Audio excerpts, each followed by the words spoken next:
What is up, YouTube? It's your boy LeeWalk71 with PlayStation 4. I'm here, just like Mania, I'm here with a pre-taped WrestleMania Night 1 edition pay-per-view review. Now, as we all know, the coronavirus pandemic is here.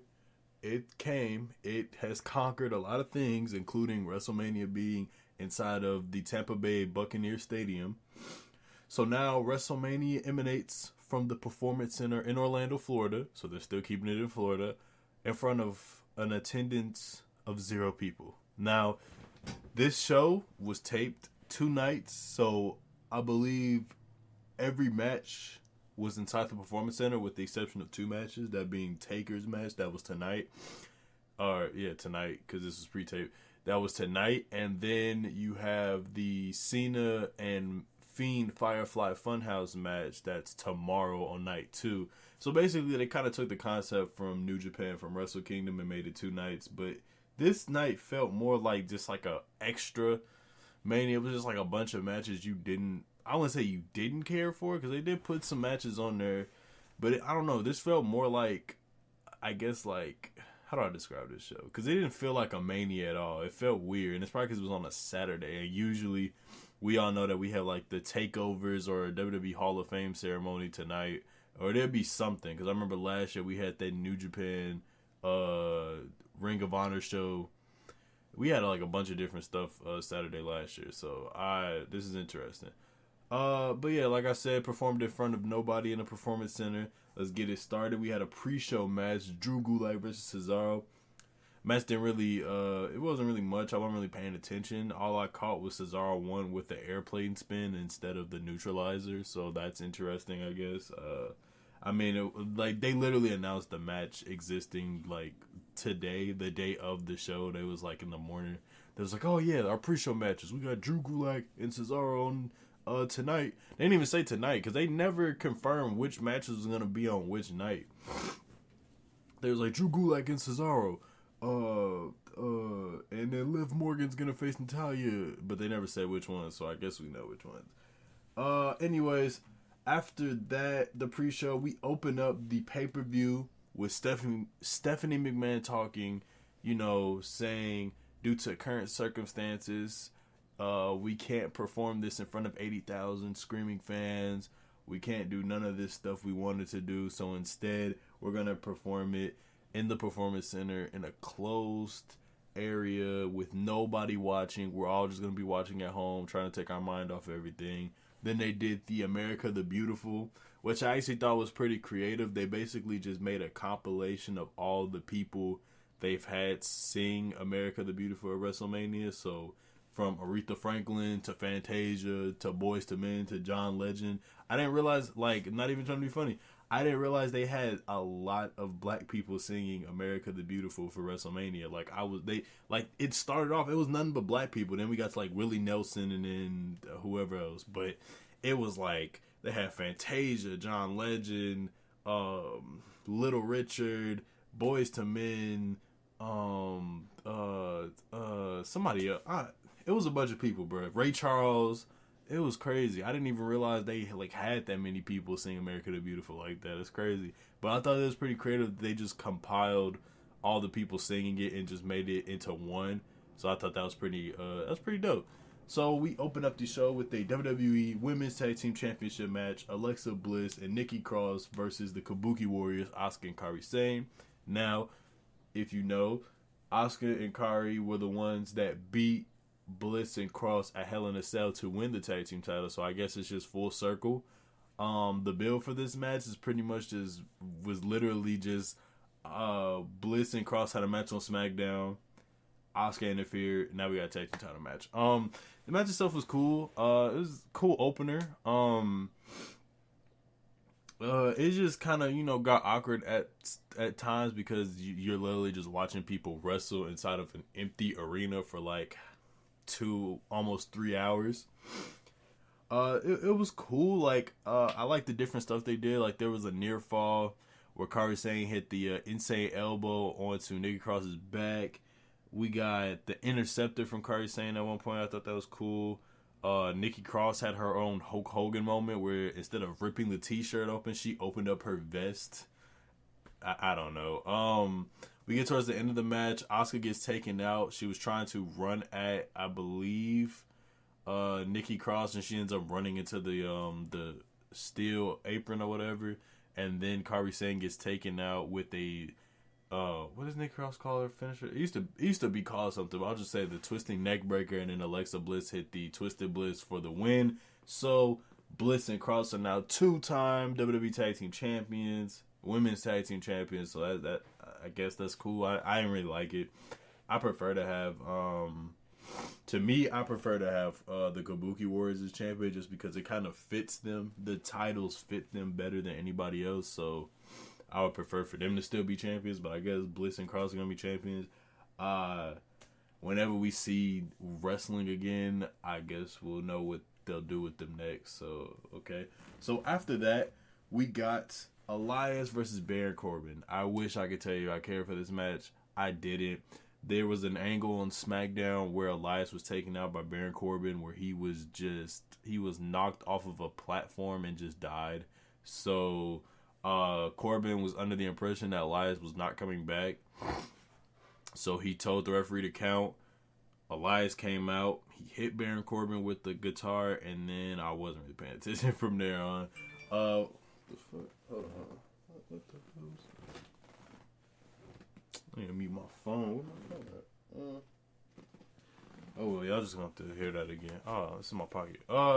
Basically, the match was like your standard SmackDown match. Elias started off aggressive. Then Corbin switched the momentum in his favor. Then we get towards the end. Elias wins with a roll-up. Boom. 1, 2, 3. Elias wins. He beats Corbin at Mania. It wasn't really much of a entertaining match, I should say. It was just your typical SmackDown match. Like, they could have saved that for just like the SmackDown before Mania, because you know how they have like big matches before Mania to kind of get you hyped a little bit. Sometimes they do it. Sometimes like they did CM Punk and Cena like on the go home show of Mania, I believe, or like it was 2 weeks. It was either a week or two before Mania, but basically Cena versus Punk, that was pretty cool. That just get you hyped. That could have been one of the matches, but it was nothing on this stage. So, oh my God. So after that, we got the Raw Women's title match. Shayna Baszler taking on the man, Becky Lynch, who has probably held her title for a year now, and we aren't able to recover from it at all. So before the match starts, we see Becky Lynch pull up in a custom 18-wheeler truck. It would have been real cool if she did the John Cena thing where she just drove through something and pulled up. But, since, there's nobody there, there's no crowd, no audience, we just have to see her drive the truck. Then Shayna Baszler comes out. Then Becky comes out. The match starts. Honestly, I liked the match. I just did not like the finish of the match, because it's like you got to pull the trigger. You got to strike when the iron is hot. And this would have been the perfect time for them to do the title change in Shayna Baszler's favor at WrestleMania, because it seems as though they're going to continue this feud, and it's ultimately, hopefully, because you can't even hope that WWE do the right thing. You just gotta, not hope. You can't expect for WWE to do the right thing. You just gotta hope that they do the right thing, and I hope that they eventually use this feud to give Shayna the title. But I just felt like this would have been the perfect time to do it, because it's WrestleMania and this is where the big title changes happen. Like, Becky being champion, what is this gonna do in the future? Because there's nobody else in the division for her to go against. So I know, hopefully, like I said, this leads into Shayna Baszler getting the women's title, and they don't just, the next match happens and then it ends in like a double disqualification or a double count out, or something stupid, kind of like what they did with the AJ and Shinsuke feud, and then it just ultimately leads to just nothingness. So, but this match itself, it was cool. I liked the one point in the match where Shayna was basically using her MMA submission skills, and she was basically transitioning an armbar into the disarmer, and then it looks like she was transitioning into something else before she ultimately transitioned it into the careful to clutch, which led to the pin, which was Becky Lynch flipping over and pinning Shayna. But my problem is this Shayna Baszler's finisher. She's been using this finisher for I don't know how long. You're telling me that on the biggest stage of them all, WrestleMania, you telling me a move that you should have mastered by now, and you should know that people are going to get out of it by simply flipping their body forward in their position, flipping their body back, I should say, to pin you. Like, Kairi Sane beat you for the NXT Championship that way, I believe. I could have sworn she beat her for the NXT Women's Championship for that before. But I guess that's whatever. I mean, I don't really have much to say about it. I felt like Becky shouldn't have won. It wouldn't hurt her to lose at Mania. It would have been like a good, story to tell. But I don't know. So after that, we got an Intercontinental Championship match. Daniel Bryan versus Sami Zayn. Nothing match. The match was literally Daniel Bryan just beating the absolute, just beating Sami Zayn ridiculously, kicking that man in the chest, punching him in the face, stomping him in the face. It was literally Daniel Bryan just dominating Sami Zayn until Cesaro and Shinsuke got involved, and then Drew Gulak got taken out, and then Sami Zayn caught Bryan with a haluva kick in midair and won the match. I wish I could tell you the match was better than that. It wasn't. It was terrible. I didn't really have expectations for this match because if there's one thing about WWE that I've learned is that you see a matchup that just is amazing, you don't have any expectations because you will get hurt every time. I promise you. If you have expectations of a matchup you think could have been good years ago or could have been good if they, WWE let them go, nope. I had to stop thinking like that. I just have to start looking at things the way they are. And from the looks of it, Sami Zayn doesn't even wrestle, and yet he's the Intercontinental Champion. So I can only assume that his match with Bryan wasn't going to be great, and it wasn't. Most people, I guess, thought Bryan was going to win at Mania. Honestly, I didn't think he was going to win because I don't know. It's just something in the back of my mind was telling me Sami Zayn was going to win, and then lo and behold, he won. So, yeah, I guess. Whatever. After that, we got the Triple Threat Ladder match, and this is when the pay-per-view starts to pick up for me because before this, I was just kind of so-so on this Mania so far. They said, the whole mission of this show is to put a smile on my face. Didn't smile once until we got to the Triple Threat Ladder match. Triple Threat Ladder match for the SmackDown Tag Team Championships originally was going to be Miz and Morrison versus the Usos versus the New Day, but storyline wise, the Miz got hurt, but really he was sick and he couldn't compete on the show, so he wasn't cleared. So instead, they just made it a one-on-one triple threat. So it was just one member from each team in a triple threat ladder match. Kofi Kingston, Jimmy Uso, John Morrison. Match was great. I'm not even gonna lie to you. I enjoyed this ladder match.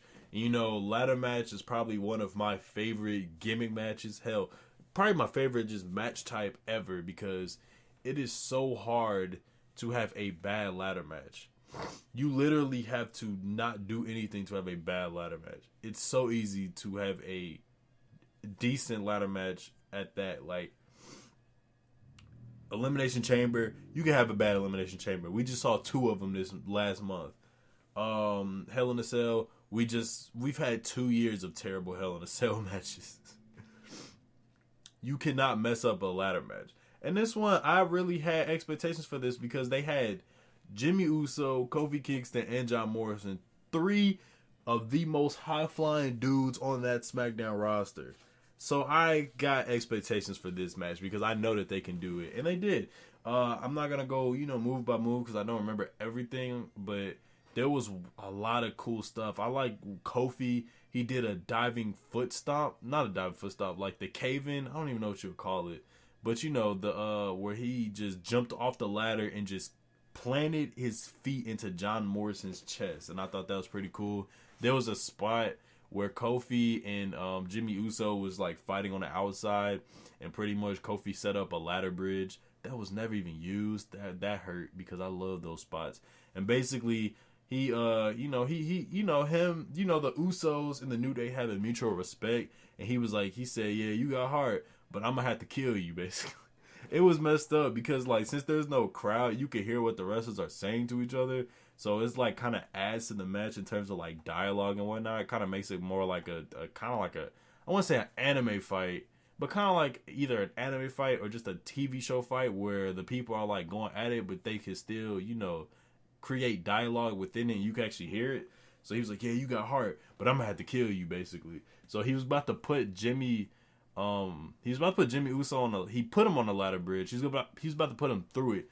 John Morrison is on the other side. Kofi hits him, but then eventually John Morrison, he gets off of the top rope, hits a Spanish fly on Kofi to the ring. Somehow Jimmy Uso gets off of the ladder, does a splash. I thought that was pretty cool. There was one point, Kofi Kingston gets taken out by Jimmy Uso. He gets thrown into a ladder. So then it's just one-on-one between Morrison and Uso. And basically, Morrison tries to do something, goes for a super kick. Boom. There looks like Jimmy Uso was about to go for a splash off of the ladder through another ladder bridge that was made. But instead, Morrison was able to push him off of the ladder. And then there was also another spot where Morrison did like some type of parkour twisting elbow onto a ladder that was draped on the top rope onto Jimmy Uso. So we get towards the end of the match. Kofi and John are fighting on the top of the ladder. Jimmy Uso comes in with his own ladder, and all three men are just fighting on top of the ladder. They all got their hands on the I don't even know what you would call it. I guess like the thing that holds the championships. I forgot the name of it. Basically they're all fighting. Jimmy Uso actually unhooks it, but they all have their hands on the championship. So eventually John Morrison ends up grabbing the straps of the titles, and then they knock him off the ladder, but he pulls the straps of it, thus coming down off of the ladder, landing back first onto a ladder bridge that was connected from the rope to the ladder. Went back first, but when he fell, he grabbed the titles with him. So he actually won the match because, the person that grabs the title wins. So I thought that was a pretty cool and interesting ending to that match. So he basically, I'm going to just repeat it one more time like a replay. He grabbed the tag team titles, boom, back first with the titles. And I thought that was a cool ending. And then Uso and Kofi were just looking at each other like, come on, man, I had that, bro. So I thought that was a fun ladder match. I'm not going to lie. This is when the momentum for me switched. This is when I was like, I don't really enjoy this. It's kind of boring to... Okay, I just wish there was a crowd for this ladder match because they did a lot of impressive stuff in this match, and I enjoyed this match. After that, this match was cool too. We got Kevin Owens versus Seth Rollins. This match, this has actually been a well-built match. I cannot lie about that. This feud has pretty much started since November, like the Raw after Survivor Series. I remember because I was there. I remember it was the Raw after Survivor Series.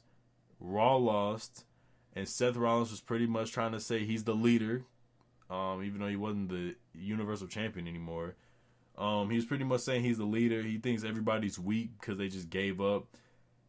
And then Kevin Owens and Seth Rollins had a main event match that I saw. AOP came up. They beat up on Kevin Owens. And basically it ended up leading into Seth Rollins fully turning heel, curb stopping Kevin Owens and joining AOP. Eventually adding Murphy and thus having his little stable that is probably broken up now because AOP got hurt and Buddy Murphy got hurt too, I think, or something. So we got the match itself. Months and months of build. Seth Rollins came out. Amazing attire. I cannot lie. He came out by himself. I'm surprised he did. Came out by himself. White attire. White and gold. Everybody loves Seth with the white and gold. Had on this like... I don't even know if this like... This prophet coat or something. That's what he came out to. I thought that was a pretty cool entrance. I'm not gonna lie. I loved it. Then after that, Kevin Owens came out and the match started. It started with KO, beating up on Seth Rollins. The momentum didn't really switch until Kevin Owens was trying to go for a powerbomb on the apron, and Rollins reversed by flipping him on the apron and then hit a Falcon Arrow on the apron. And then this is why I say the dialogue in the matches make it better, because you can start hearing Seth Rollins, talking down on KO, basically saying you suck, you're a coward.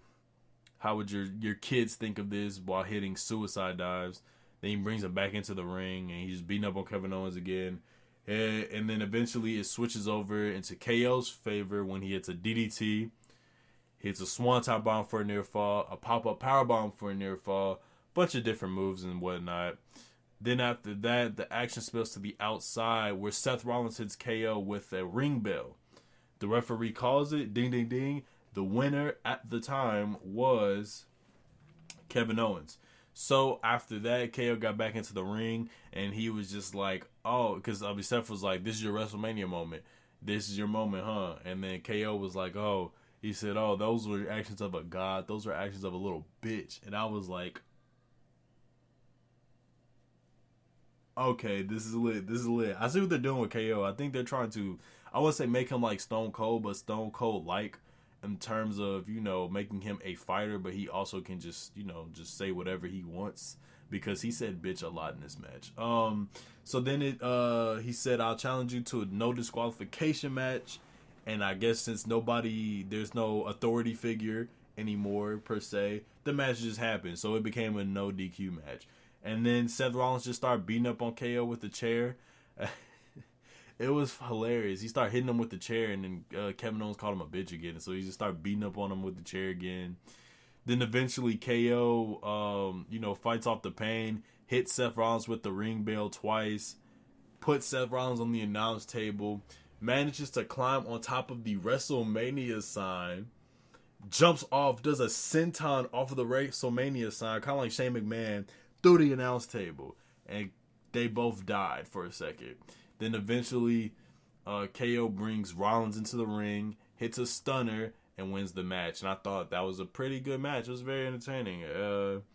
Where they go from here? I don't know, because the whole Seth stable is kind of up in the air now that one of the members of AOP got hurt, and they're gonna be out for a good minute. So. But then again, I think WWE's going on like a break after like Raw because they can't film nothing else. So I guess they just gives everybody time to just, heal. So, but this match was good. It was a good payoff to what happened. Really good match. I thought it was very interesting.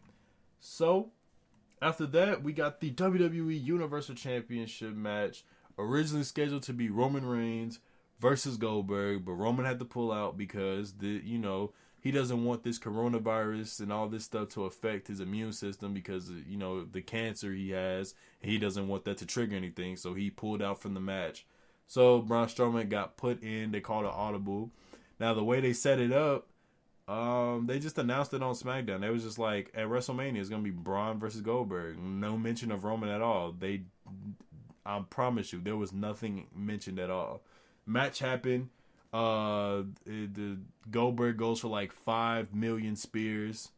Braun kicks out. He tries to go for the jackhammer, but Braun reverses it into a bunch of running power slams. Looks like he's gonna go for the big finale of power slams. There was literally 2 matches done in this match. 2 moves done in this match. I don't even know if you can call this a wrestling match. Looks like Goldberg gets out of the running power slam. Goes for another spear. I believe he hits a second one. Then he tries to go for the jackhammer before Braun just reverses into a running power slam, and he won the match. Simple as that. I wish I could be making this up.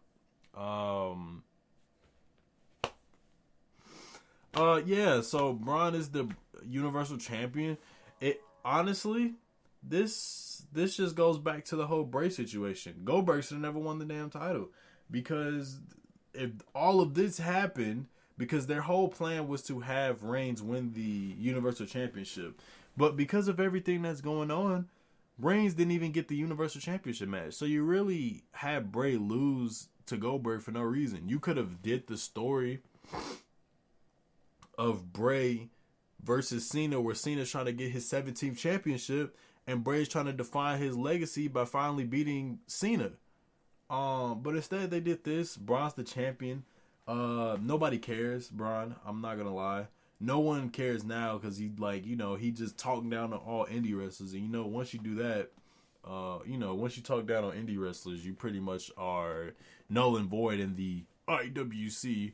So, Braun won the Universal Championship. Pretty sure he's gonna be a transitional champion to Roman in the near future. So hey, there we go. So after that, we get to the main event. Probably going to be the most talked about match on this entire show. Maybe the entire weekend, depending on if Cena and Bray deliver. Don't deliver, I should say. We have the Boneyard match. The phenomenal, AJ Styles versus The Undertaker. Now, originally it was probably going to be a one-on-one match. But the whole story behind this match is that AJ has been, burying Undertaker on TV, calling him by his real name, calling him Mark, and saying Michelle McCool, his wife, has been burying him. And he said he doesn't want the Undertaker we see on social media, the one that was taking pictures with Post Malone on Twitter for his concert, chokeslam Post Malone for like his concert. We don't want to see the Undertaker that's on college football talking about Texas. No, he said he wants the phenom. He wants the dead man. But he knows he ain't going to get him because he's broken down and old. And, I mean, everything AJ's saying is, like, 100% correct. Like, it's not even, like, it's probably a shoot. Everything he said is, like real. Like, the Undertaker is a broke down version of himself. No matter how much he tries to prove that he's not, he just is. It's just the way it is. But instead, they shot this match outside of the ring. It was kind of shot in a video format, like a movie almost. Kind of like the Final Deletion and the Ultimate Deletion and Decay or Delete and all that type of stuff. So the match started off with the Boneyard. A casket comes out. They're playing the Undertaker's music. They open the casket. None other than AJ Styles comes out, and he's instantly talking. He said, "Come on, Taker." So Taker pulls up in the motorcycle. We got the American Badass Undertaker coming out with Metallica playing, because I had saw it on Twitter that it was a Metallica song playing, because I'm like, this shit kind of bums. This ain't no way this is a WWE made song or a generic rock song. This was like actual time was taken to make this song, and that's exactly what that was. Taker pulled up in the motorcycle. He had the bandana on, vest, leather pants. He was ready to go. Came up with the motorcycle, gave him his own thing, and he was like, "You ready to go?" So him and AJ start going at it, trading shots before Taker just takes advantage and just starts wailing on AJ, throws that man into a car. He's gonna punch the crap. He was gonna punch the shit out of AJ, but his fist went through the window and then his arm started bleeding. So then he just said, "Oh, okay, you made my arm bleed, AJ. Okay." Like, he was just talking crap the whole time. He threw that man into the windshield of the hearse. It was the hearse, that's what it was. Then they start fighting again. AJ tried to get some more shots off before Taker start overpowering him. It didn't switch until AJ threw dirt in his face and started fighting him a little bit. It worked for a second, but eventually Taker started fighting him off again, and eventually somehow AJ just ended up into the spot where you're supposed to bury the opponent, the grave. I guess I don't even know what you would call it. We'll just say the spot where the person should be buried, I guess. I'm trying to remember what it's called. So after that, Gallows and Anderson come out, and they were pretty much like, "What do you think, Taker? We're just getting started." And before they initiate in combat, Gallows and Anderson bring out the Druids, and Taker's like, "Oh, okay, let's get it." Starts taking out all the Druids. Then he starts fighting Gallows and Anderson. They start beating up on Taker. They start hitting him with a piece of a shovel before Taker was able to fight them off, and it looks like he was about to stab one of them legitimately. And then AJ Styles just hits this man with a tombstone, just kills Taker for a second. And then my man's Taker, he's just crawling for his life. He fighting for his life. He crawling, and AJ, he just starts beating on Taker so much. He said, "You made me break my hand." He just starts beating on that man so much. Oh my God, I almost felt bad, but it was great story, great selling from Taker, great everything, and AJ added onto it because he just kept calling him a beaten down, broken old man. He tackles him through this yard fence, starts beating up on Taker again. Taker gives him the middle finger, so then he just starts beating on Taker again. He brings him over to the grave area where let me look up what that word is. We'll just say the hole. We'll just say the hole. He drags him to the hole. Taker gets up. He sounds like he's on his last breath. AJ hits him with the shovel. Taker goes through it. Knocked out. That man's dead. So then AJ gets on this tractor that has the dirt that he has to use to bury his opponent. Gets on the tractor. Starts it up. Taker just comes up right behind him. Does the whole Undertaker. he goes from being Mark Calloway to Undertaker. And basically, he starts beating up on AJ. AJ tries to run away. They end up on like the roof of something, of like this area. I guess like it was like where the Druids came out. He ended up on top of that. And Gallows and Anderson tried to fight, Taker off after AJ kind of ran away. But then he let the flames go off, which stopped AJ. So Gallows ended up getting thrown off of the platform. Anderson got hit with a tombstone. And then AJ was trying to throw shots at Taker, and Taker was no-selling him because he's officially Taker now. And then he ends up killing AJ Styles. He chokeslammed my man's off the platform. I don't know how many feet off onto something. Knocks him off of the roof or whatever onto the ground, and AJ's dead. That's it for my man. I think that's pretty much it. So after that, Calloway, Undertaker, whatever you call him these days, gets to the ground, and he pretty much just says, "Oh, we're just getting started, AJ." So he was like, "What'd you say about my wife?" Start beating on him and stuff. He's like Chance the Rapper. He just loves his wife. Drags AJ around to the whole area. He's about to chokeslam AJ. First he carries him like in a tombstone position kind of, but like on his shoulder. Carries him before he drops him. Picks him up. It looks like he's about to choke him. AJ's like, "I don't want to get buried. I don't want to get buried, man." So he was like, "No, man, you put on a good fight, brother. You put on a fight that a lot of people couldn't give me. You're tough, but you wanted this." He was trying to apologize and stuff. In like all movies when like the villain realizes it's over with, so he's just trying to, change his ways. So he's just standing there. He let him recollect himself before Taker just boots him into the hole. AJ's dead. Like AJ, he might not show up on WWE TV again. So he's dead. Taker gets on the tractor, lets the dirt bury AJ, removes this thing off the tombstone, and it's a tombstone that says AJ Styles, rest in peace, 1977, 2020. And then you see AJ's glove, his hand coming out the dirt like he's dead. So yeah, pretty much AJ's dead. So after that, Taker puts on the bandana so he can hide his hairline. He gets on the motorcycle, throws the fist up, flames come up, he gets his logo put on this building, and then he just rides off into the sunset basically. And WrestleMania is over with Metallica playing. And that was WrestleMania. Night 1. I have to say, this show was interesting, to say the very least. It was very interesting to see how a lot of these things unfold. Seeing the Taker AJ match, the whole show should have been like that, where it's kind of like Lucha Underground, where it's a mixture of production and actual wrestling to kind of make, things more interesting and make it less awkward that they are wrestling in front of absolutely nobody. It was cool. Obviously, the match of the night is going to go to Undertaker and AJ Styles. It's crazy because if this was just a regular one-on-one match, the match would have probably been horrible. It would have been Taker trying to do all Undertaker stuff. He would have been trying to do his little dive on the outside. He probably wouldn't have been able to just keep up with AJ in the match. This was perfect. I feel like all Taker matches should be like this. And, I'm not even mad that AJ lost, because they kind of got to, I don't want, because if Taker loses this match, he can't come back from this. Once Taker is done, he's done. Once he gets buried, he's buried.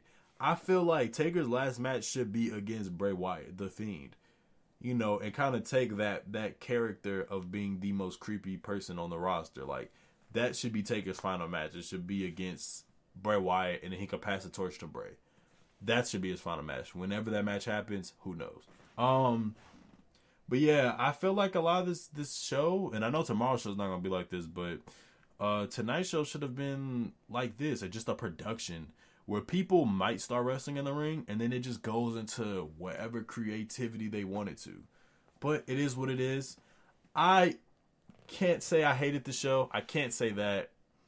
Until the ladder match, I wasn't really a fan of the show per se, but ladder match and up, I enjoyed myself for the most part. It kind of took my mind off of a lot of things going on, so I have to give them that. Night 1 WrestleMania. If I guess I'd give it a score, I'll give it like a 7 out of 10. 7 out of 10. That's standard. Good. That Undertaker match was incredible though. Like I might have to watch it again just to just to confirm what I've saw. But anyway, guys, WrestleMania Night 1. You'll get WrestleMania Night 2. Since Night 1, I'm recording this like mad late. You're gonna get this on the day of Night 2. And you're probably going to get Night 2 on Monday. Depends on how I feel. And depends on how the show is. Because the show's on like 3 hours. So I can only imagine tomorrow's show being 3 hours. But anyways, like, comment, favorite, subscribe. Do what you do to support me. Follow me on all my social media links down in the description below. One thing I do want to say. The power cord to my Elgato has just disappeared. It just grew legs and ran away. I don't know where. So I had to order a new USB Type-C cord off of Amazon. So once that gets in the mail, I can actually get to recording gaming videos and different stuff like that. I also bought a Elgato, a chat link cord.